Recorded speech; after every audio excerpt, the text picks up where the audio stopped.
Thank you, Chairman Grassley, Ranking Member Durbin, and members of the Senate Judiciary Committee. I've had the opportunity to meet with almost all of you, and I greatly appreciate that. I'm grateful to President Trump and to this committee for your consideration to be the 87th Attorney General of the United States. I would not be here without my family. And if you can bear with me for just a moment, a lot of them have made a very long trip, and I wrote them all down so I don't forget anyone. My beautiful mother, who I wouldn't be here, a retired kindergarten teacher, would not be here without my mom. As of a week ago, it was 12 years since we lost my dad to leukemia. Feels like 12 days. My amazing husband, John, and his two incredible girls, Collins and Finley. Collins is a senior at University of Florida, and I think all of you on this committee will be very happy to know Finley is in cybersecurity.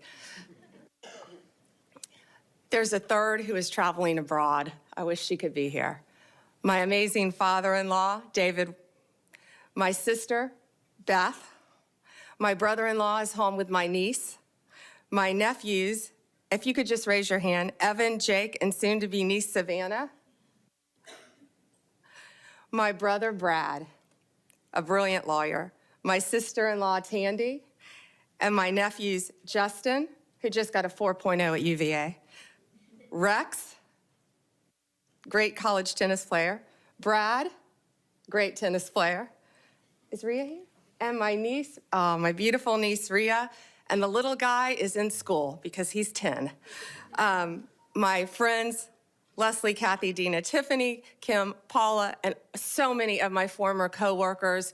And Ranking Member Durbin, if you want to get dirt on me, these women have known me since I was a child. Seriously, most of them. So thank you for indulging me in that. They've all made a very long trip to be here. And thank you for holding my hearing as well and not postponing it. I appreciate that. Thank you all. From the moment I interned at the state attorney's office in Tampa, Florida, all I wanted to do was be a prosecutor. The Supreme Court certified me, and I had 4 jury trials while still in law school. Lost most of them, but had 4 jury trials and never wanted to do anything else. I continued my career there, trying everything from DUIs, domestic violence cases, capital murder cases, the whole gamut.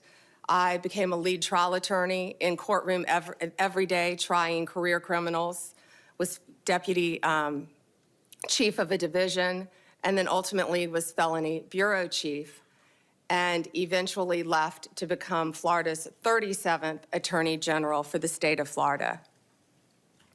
Nothing has impacted my career more than my experience as a state prosecutor, because I got to know and still keep in touch with many victims and their families from when I was a prosecutor. Upon becoming Attorney General in 2011, I proudly served for 2 terms. I was term limited. I would probably still be there right now had I not been kicked out of office by term limits. I loved being Attorney General. I did my best to keep Florida safe, to continue to stand up for victims of crime, and to fight the opioid crisis and the drug crisis that was not only facing Florida, but this entire country. Out of the top 100, this is one of the things I'm the most proud of, oxycodone dispensers in the entire country, I believe it was 98 of them, 90 or 98 of them, lived in Florida. We fought for tough legislation. Kids were dropping dead every day. We fought for tough legislation, and after that legislation, none of those opioid dealers, doctors, practiced in Florida. We fought to eliminate human trafficking by raising awareness and prevention and talking to parents and talking to children. We also provided critical resources, including safe houses, that my state was lacking. On the civil side, we worked to protect consumers.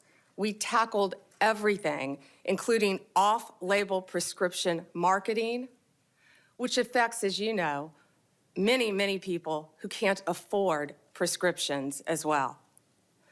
We partnered with states' attorneys general from both parties and federal agencies across administrations. We went after price gougers during hurricanes. If confirmed as the next Attorney General of the United States, my overriding objective will be to return the Department of Justice to its core mission of keeping Americans safe and vigorously prosecuting criminals. And that includes getting back to basics: gangs, drugs, terrorists, cartels, our border, and our foreign adversaries. That is what the American people expect, and that is what they deserve from the Department of Justice.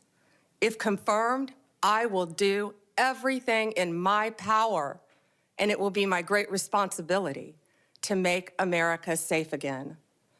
Making America safe again also requires reducing recidivism. We have to fix the Bureau of Prisons, and I am looking on both sides of the aisle. The Bureau has suffered from years of mismanagement, lack of funding, and low morale. I was proud to support President Trump's First Step Act. I think more can be implemented and more can be done on that front. President Trump's leadership on criminal justice reform has demonstrated what is possible when a president is unafraid to do things that have been deemed to be too difficult. We have to reach across the aisle and get solutions for all of these problems. Like the president, I believe we are on the cusp of a new golden age where the Department of Justice can and will do better if I am confirmed. Lastly, and most importantly, if confirmed, I will fight every day to restore confidence and integrity to the Department of Justice and each of its components. The partisanship, the weaponization will be gone. America will have one tier of justice for all. In all this work, I'll collaborate closely with this committee. I will work with all of you, as I've committed to do when I met with almost all of you.